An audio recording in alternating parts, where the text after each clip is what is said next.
Mega family విషయంలో YSR Congress party ద్విముఖ వ్యూహంతో ముందుకెళ్తోంది. ఏకకాలంలో YSR Congress party social media పోస్టులు చూస్తే ఇది ఇట్టే అర్థమవుతోంది. పవన్ కళ్యాణ్ నటించిన ఓజీ చిత్రంపై నెగిటివ్ ప్రచారం కొనసాగుతుండగా మెగాస్టార్ చిరంజీవి విషయంలో సానుకూల ప్రచారం మొదలుపెట్టింది. తద్వారా వైఎస్ఆర్ కాంగ్రెస్ పార్టీ వ్యూహం స్పష్టమవుతోంది. మెగా ఫ్యామిలీ విషయంలో ఏ చిన్న పరిణామాలను విడిచిపెట్టడం లేదు.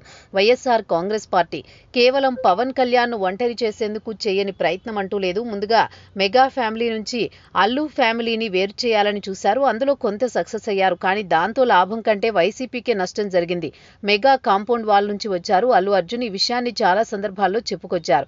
కానీ తనకంటూ ఓ ప్రత్యేక స్టార్డమ్ రావడంతో మెగా కాకుండా అల్లు అన్నట్లు వ్యవహరిస్తూ వచ్చారు. ఈ క్రమంలో ఎన్నికలకు ముందు ఓ వైసీపీ అభ్యర్థి స్నేహితుడు కావడంతో ఆయనకు మద్దతు ప్రకటించారు. అది మొన్నటి అల్లు అర్జున్ నానమ్మ మరణం వరకు వైఎస్ఆర్ కాంగ్రెస్ పార్టీ చేసిన హడావుడి అంతా ఇంత కాదు. ఇక గతంలో మెగాస్టార్ చిరంజీవి విషయంలో వైసీపీ అతిగానే చేసింది. ప్రత్యేకంగా ఆహ్వానించి జగన్మోహన్ రెడ్డి దంపతులు ఏకంగా చిరంజీవి దంపతులకు విందు ఇచ్చారు. ఆ సమయంలో ఎంతో గౌరవం వారి పట్ల చూపే ఫోటోలతో పాటు వీడియోలను సోషల్ మీడియాలో విడిచిపెట్టారు. అంతటితో ఆగలేదు. మెగాస్టార్ కి రాజ్యసభ పదవి ఇస్తున్నట్లు కూడా లీకులు ఇచ్చారు. అయితే అదంతా పవన్ ను కట్టడి చేసేందుకు.